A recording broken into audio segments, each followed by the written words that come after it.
বটগাছের সামনে নিশ্চিত ভঙ্গিতে দাঁড়িয়ে আছে লিখন।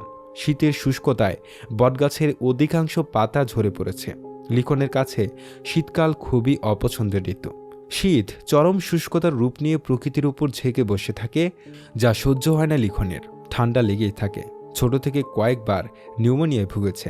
সে মনে প্রাণে বিশ্বাস করে রুক্ষতা, তিক্ততা ও বিষাদের প্রতিমূর্তি শীতকাল। তখন পদ্মজা এত দ্রুত হাঁটছিল যে মনে হচ্ছিল সে পালাতে চাইছে। লিখন আর এগোয়নি, পালাতে দিল পদ্মজাকে।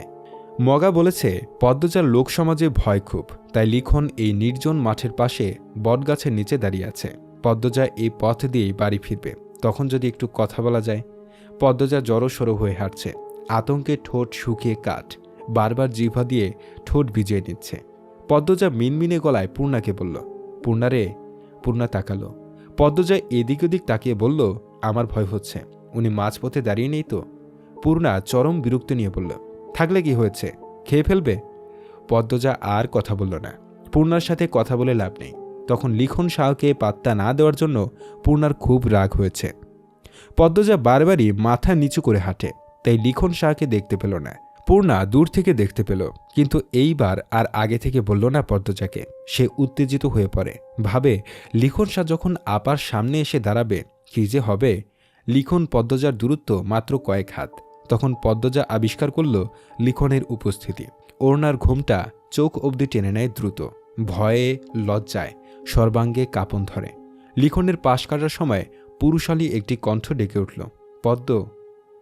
পদ্মজা দাঁড়াতে চায়নি, তবুও কেন জানি দাঁড়িয়ে গেল। লিখন দু এক পা এগিয়ে আসলো। পূর্ণা ঠোঁট টিপে সেই দৃশ্য গিলছে। লিখন উসখুস করছে, কথা গুলিয়ে ফেলেছে। পদ্মজা লিখনকে পিছনে ফেলে সামনে এগিয়ে গেল। লিখন হতভম্ব হয়ে তাকিয়ে দেখল। পূর্ণা বলল, আমাকে বলুন, আমি বলে দেব। লিখন পকেট থেকে একটা চিঠি বের করল। এরপর অনুরোধ স্বরে বলল, দয়া করে তোমার বোনকে দিও, আমি কাল বিকেলে ঢাকা চলে যাব। পূর্ণা হাসি মুখে চিঠি নিল। এরপর বলল, আপা আপনার আগের চিঠিটা প্রতিদিন পড়ে। লিখনের ঠোঁট দুটি হেসে উঠল। পূর্ণা দৌড়ে ছুটে গেল পদ্মজার দিকে। লিখন আর পিছু নিল না। পূর্ণা আসতেই পদ্মজা ধমকে উঠল, কি কথা বলছিলি এত? কেউ দেখলে কি হতো? তুই আমার কথা কেন ভাবছিস না? পদ্মজার কাঁদো কাঁদো স্বরে পূর্ণা চুপসে গেল। সত্যিই কি সে বেশি করে ফেলল? পূর্ণা চোখ নামিয়ে চুপচাপ হেঁটে বাড়ি চলে আসে। চিঠির কথা পদ্মজাকে বলা হয়নি। গোধূলি বিকেল হেমলতা পদ্মজাকে ফরমাইশ দেন, পদ্ম, কয়টা টমেটো নিয়ে আয়। আচ্ছা আম্মা। পদ্মজা লাহারি ঘরের ডান দিকে হেঁটে আসে। 2 মাস আগে মোর্শেদ এদিকের সব ঝোপঝাড় সাফ করে টমেটোর ছোটোখাটো ক্ষেত করেছেন। লাল টকটকে টমেটো। হেমলতা রান্নার ফাঁকে বারান্দার দিকে উকি দিলেন। মোর্শেদ আর প্রান্ত কিছু নিয়ে বৈঠক করছে। হেমলতা ফোঁস করে নিঃশ্বাস ছাড়েন। বাসন্তী নামক মানুষটার কী জন্য ত্যাগের শিকার হলো? জানতে ইচ্ছে করলেও হেমলতা প্রশ্ন করেন না। তবু এতটুকু বুঝেছেন মোর্শেদের বাইরের ঘোর কেটে গেছে, যার ফলস্বরূপ সংসারে তার মন পড়েছে।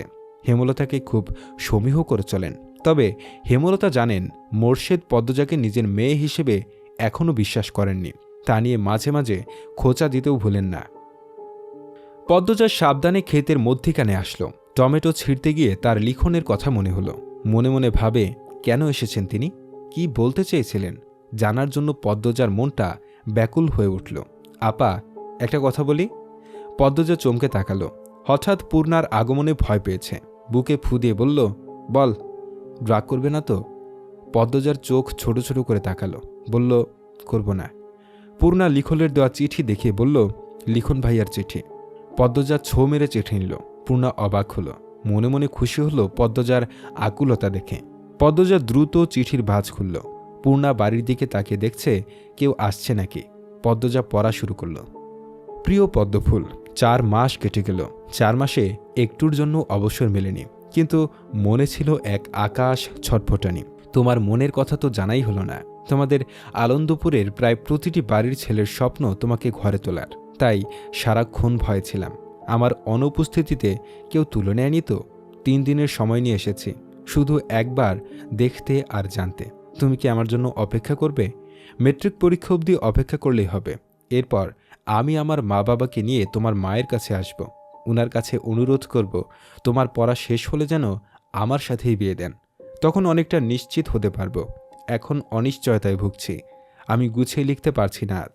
কয়েকটা চিঠি লিখেছি, একটাও মনমতো হয়নি। অনুগ্রহ করে তুমি মানিয়ে নিও। ইতি লিখন শাহ।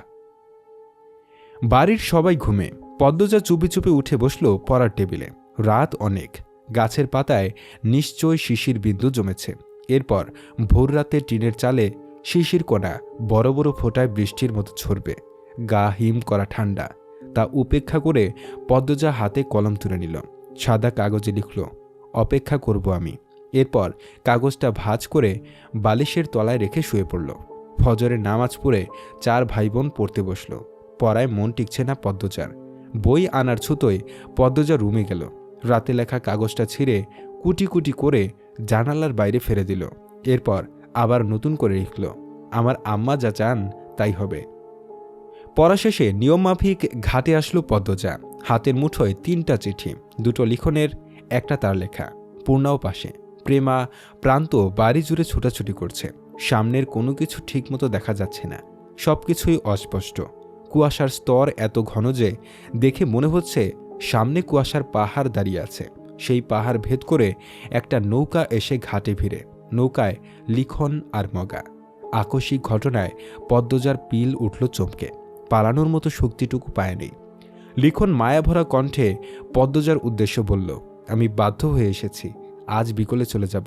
মগা বলল, প্রতিদিন সকালে ঘাটে নাকি বসো তুমি, তাই এসেছি। পদ্মজা মনে মনে সূরা ইউনিস পড়ছে। ভয়ে বুক দুরুদুরু করছে। মা দেখে ফেললে কি হবে, বা অন্য কেউ। একটু সাহস জোগাতেই নিজের লেখা চিঠি সিঁড়িতে রেখে পদ্মজা ছুটে গেল বাড়িতে। পূর্ণা বড় বড় চোখে শুধু দেখল। লিখন নৌকা থেকে নেমে চিঠিটা হাতে তুলে নিল। ভাঁজ খুলে একটা লাইন পেল শুধু। লিখনের মুখে বিষাদের ছায়া নেমে আসে। পূর্ণার কৌতূহল হলো চিঠিতে কি আসে জানার জন্য, তবে তা প্রকাশ করল না। শুধু বলল, আপা আপনার কথা প্রতিদিন ভাবে। 1996 সাল। পদ্মজা থেমে থেমে কাঁপছে। হাঁটুর উপর মুখ লুকিয়ে রেখেছে। তুষার কালো চাদর তার গায়ে টেনে দিল।